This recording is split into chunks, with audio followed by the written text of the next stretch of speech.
Tere, armas vaataja! Meie oleme Meediasüst ja mina olen Helin ning sa vaatad meie esimest saadet Meedian. Esimeseks sissejuhatavaks teemaks oleme valinud jaanuarikuu tähtsündmuse ehk riigigümnaasiumi hoone avamise Põlva vallas.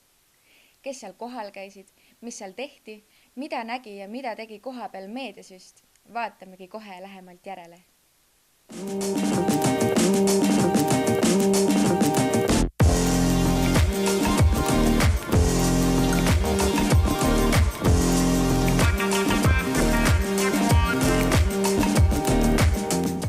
Seitsme aasta pärast on Põlva gümnaasium kool, kuhu õpilased tahavad tulla, millel on hea maine nii lapsevanemate kui kogukonna silmis ja mis ei pea võitlema, nii-öelda võitlema õpilaste pärast ümberkaudsete koolidega. Olles praegu selles keskkonnas, kus ma olen, on päris raske unistada, sellepärast et meil ongi juba unistuste kool. Aga võib-olla minu unistused on seotud pigem selle õpilasega, kes siin õpivad, et nemad hakkaksid ja õpiksid seda keskkonda väärtustama. Mille peale teie siin koolis kadalate? Päris hea küsimus.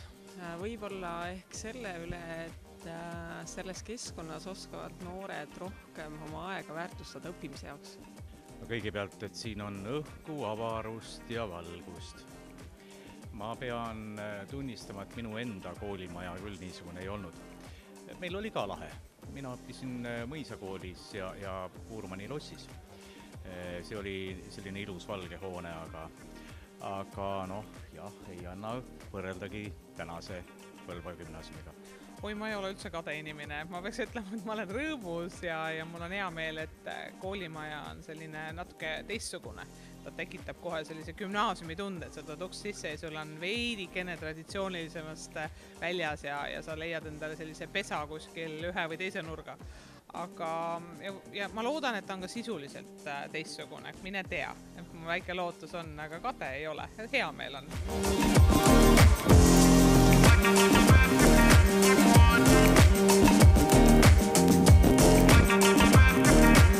Natuke kollasemana. See oli nüüd otseses mõttes, et kui ma teen silmad lahti ja vaatan, siis see männipuit, mida siin hästi palju on, hele on natukene kollasemaks läinud. Ja tõenäoliselt see roostes plekk, millega koolimaja on ümbritsenud, on ära roostetanud. Nii et see praegusel hetkel see pruun on muutunud siis selliseks oranžikaks. Aga ma näen seda ikkagi maakonna suurima gümnaasiumina.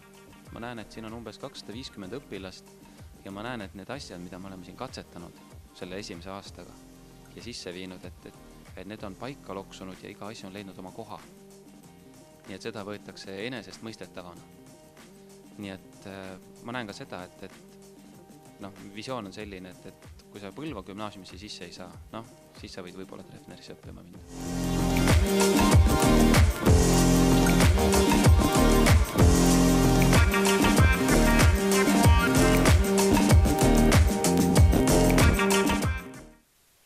Kellel soovi, saab näha ka täispikka versiooni riigigümnaasiumi avamisest meie YouTube'i kanalilt.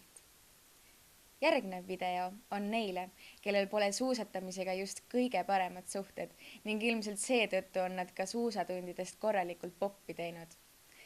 Olukord polegi ehk nii väljapääsmatu, kui esmapilgul tundub. Tere, täna oleme tulnud koos Mihkliga siia Mammaste tervisespordikeskusesse. Et vaadata, kui hea on Meediasüst suuskada.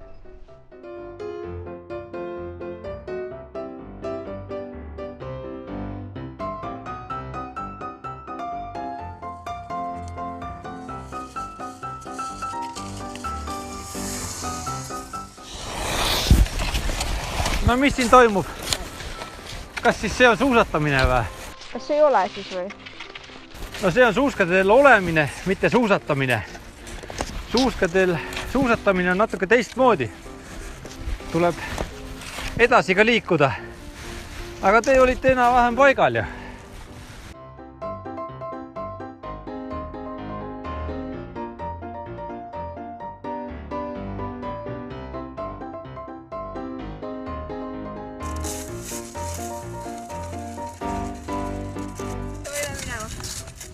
kuidas teie üldse suusatamiseni jõudsite? no ma olin 10-aastane, kui ma läksin esimest korda laskesuusatamise trenni. Ja kuidas teist treener sai? no ma olen ju nüüd 26 aastat seda teinud ja siis tuli oma laste pealt tuli see tahtmine, et oma lapsed panin suusakooli ja siis oli vaja neid õpetada. Ja siis hakkasin koos nendega käima ja sealt hakkasin juba õppima treeneriks. Võib täitsa koju vist siit suusatada. Arvan küll, jah. Davai, tšau!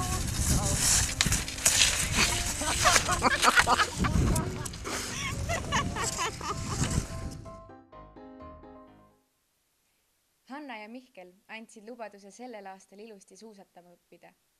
Meediasüst aga lubab omalt poolt välja anda igakuist Meediani saadet.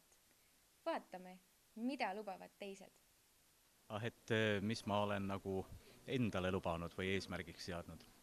No kõigepealt mul on suurepärane võimalus sellel aastal saada vanaisaks. See teeb rõõmu, aga selle juures ma olen siis lubanud lapselapsega sellel aastal kindlasti ühe osa oma ajast tegelda. Ja mis puudutab nüüd tööplaani, siis ma tahan väga loota, et meil Põlvas saab mitte ainult Võru tänav täiesti korda, vaid et me saame ka Tartu poolt sissesõidu ehk korda ja me alustame Keskväljaku ehitusega. Ma usun, et Põlva läbi kõikide nende ettevõtmiste saab aasta lõpuks palju ilusamaks.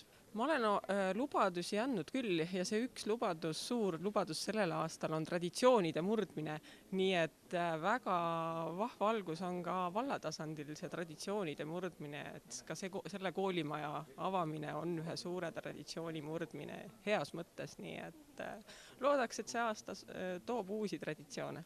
Mul ei olnudki ühtegi, ma hakkan praegu mõtlema, ma isegi ma juba ammu ei luba midagi ise endale, mida, ma ei oskagi öelda uus aasta.